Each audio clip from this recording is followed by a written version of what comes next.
الحمدللہ رب العالمین، جس نے کائنات کی ہر شے کو حکمت اور مصلحت کے ساتھ پیدا کیا، اور درود و سلام ہو نبی اکرم صلی اللہ علیہ وسلم پر، جنہیں تمام انبیاء میں رحمت للعالمین کے طور پر بھیجا گیا۔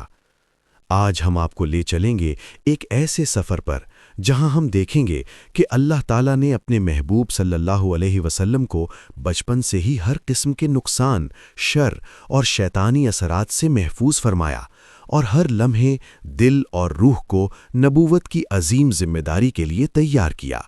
یہ وہ لمحہ ہے جب نور کی پہلی کرن زمین پر اتر رہی تھی اور کائنات نے اپنے رہنما صلی اللہ علیہ وسلم کی آمد کا جشن منایا۔ مکہ کی فضا میں غیر معمولی سکون تھا۔ سورج کی نرم روشنی صحرا اور گھروں پر پھیل رہی تھی، گویا زمین جان رہی ہو کہ آج ایک عظیم ہستی آئی ہے۔ ہر چیز میں نور کی جھلک تھی۔ محمد صلی اللہ علیہ وسلم پیدائشی یتیم تھے، مگر یہی یتیمی اللہ کی حکمت تھی تاکہ دنیا یہ جان لے کہ ان کی پرورش کا سہارا صرف اللہ ہے۔ بچپن ہی سے ان کی زندگی میں رحمت اور حفاظت کی نشانی موجود تھی۔ عرب معاشرے میں یہ رواج تھا کہ بچوں کو دیہات بھیجا جاتا تاکہ زبان، جسم اور فطرت میں نیکی اور سادگی پیدا ہو۔ یہ طریقہ اللہ کی حکمت کے مطابق تھا تاکہ نبی صلی اللہ علیہ وآلہ وسلم ہر طرح کی تربیت سے گزریں۔ بنو سعد کی سرزمین سخت قحط میں تھی، جانور کمزور، زمین خشک اور گھروں میں فاقے تھے، مگر تقدیر کے مطابق یہاں ایک عظیم برکت بھیجنے والی تھی۔ دیہات کی عورتیں مکہ پہنچیں۔ ہر ایک کی امید تھی کہ کسی مالدار خاندان کا بچہ ملا تاکہ دنیاوی فائدہ حاصل ہو، مگر اللہ کے منصوبے کے مطابق کچھ اور تھا۔ جب عورتوں کو معلوم ہوا کہ محمد صلی اللہ علیہ وسلم یتیم ہیں تو اکثر نے انہیں نظر انداز کر دیا۔ یہ دنیاوی نظر کے مطابق نقصان تھا، مگر اللہ کی نظر میں برکت کا آغاز تھا۔ حضرت حلیمہ سعدیہ قبیلہ بنو سعد سے تھی، سادہ مزاج، باحیا اور صابر خاتون۔ غربت، کمزور سواری اور خالی جانور کے باوجود ان کا دل ایمان اور صبر سے بھرا ہوا تھا۔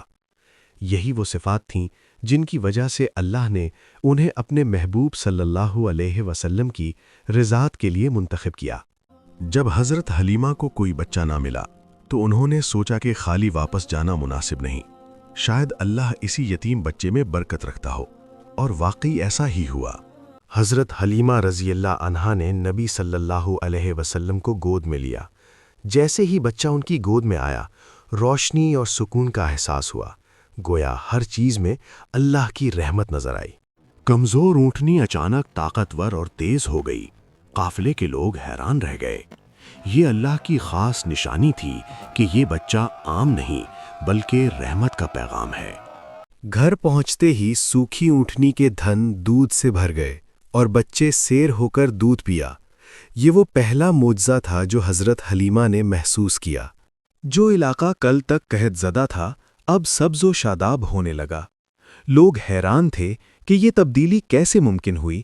اللہ کی رحمت کا مظہر تھا۔ محمد صلی اللہ علیہ وسلم کا بچپن وقار، خاموشی اور سنجیدگی سے بھرا ہوا تھا۔ کھیل میں بھی اعتدال اور پاکیزگی نمایاں تھی، گویا ہر حرکت میں رب کی تربیت کی جھلک تھی۔ بچپن ہی سے آپ صلی اللہ علیہ وسلم جھوٹ، لڑائی اور فضول باتوں سے دور رہتے تھے۔ دل میں سکون اور روح میں روشنی تھی۔ نبی صلی اللہ علیہ وسلم کی زندگی میں شق صدر 4 مرتبہ ہوئی۔ تقریباً 4 سال کی عمر میں بنو سعد میں فرشتوں نے سینہ مبارک کھولا، دل کو زمزم سے دھویا اور ہر شیطانی اثر سے پاک کیا۔ لڑکپن میں دل کو مزید وسعت اور توازن عطا کیا گیا۔ نبوت سے پہلے غار حرا میں وحی کے بوجھ کے لیے قلب کو تیار کیا گیا۔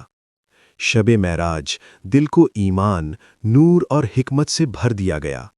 یہ سب اللہ کی براہ راست تربیت اور حفاظت کا حصہ تھے۔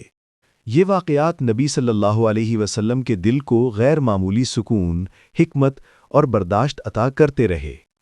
پہلی شق صدر کے بعد حضرت حلیمہ نے تھوڑی تشویش محسوس کی، مگر نبی صلی اللہ علیہ وسلم محفوظ اور آرام دہ تھے۔ حضرت حلیمہ نے نبی کریم صلی اللہ علیہ وسلم کو واپس حضرت آمنہ کے سپرد کرنے کا فیصلہ کیا، اللہ کی منصوبہ بندی کے مطابق۔ حضرت آمنہ نے بیٹے کو دیکھا تو دل شکر اور خوشی سے بھر گیا، گویا زمین و آسمان کی رحمت کا احساس ہوا۔ نبی صلی اللہ علیہ وسلم ماں کی گود میں آرام کر رہے تھے، نور اور وقار ہر زاویے سے محسوس ہو رہا تھا۔ یہ واضح ہو گیا کہ اللہ تعالیٰ خود اپنے محبوب صلی اللہ علیہ وآلہ وسلم کی حفاظت اور رہنمائی فرما رہا ہے۔ دیہات کی سادگی، مکہ کی پاکیزہ فضا اور رشتہ داروں کی نیک نیتی نے نبی صلی اللہ علیہ وسلم کے مزاج کو کامل بنایا۔ کائنات کا ہر ذرہ گویا اس بچے کی حفاظت اور خدمت میں مصروف تھا۔ ہوا، زمین اور جانور سب میں سکون کی جھلک۔ محمد صلی اللہ علیہ وسلم صرف ایک فرد نہیں بلکہ پوری انسانیت کے لیے اللہ کی امانت تھے۔ یہ بچپن دراصل آنے والے عظیم انقلاب کی خاموش تیاری تھا، ہر لمحہ تربیت اور امتحان کا حصہ تھا۔ ہر شق صدر، ہر حفاظت اللہ کی براہ راست تربیت اور محبت کا اعلان تھی۔ یہاں سے نبی اکرم صلی اللہ علیہ وسلم کا لڑک پن، سفر شام اور عملی زندگی کے تجربات شروع ہونے والے ہیں۔ یہ تھا رسول رحمت صلی اللہ علیہ وسلم کے بچپن، رضاعت اور شق صدر کا مکمل باب۔ درود و سلام ہو اس نبی پر جن کی زندگی کا ہر لمحہ اللہ کی خاص تربیت کا شاہکار ہے۔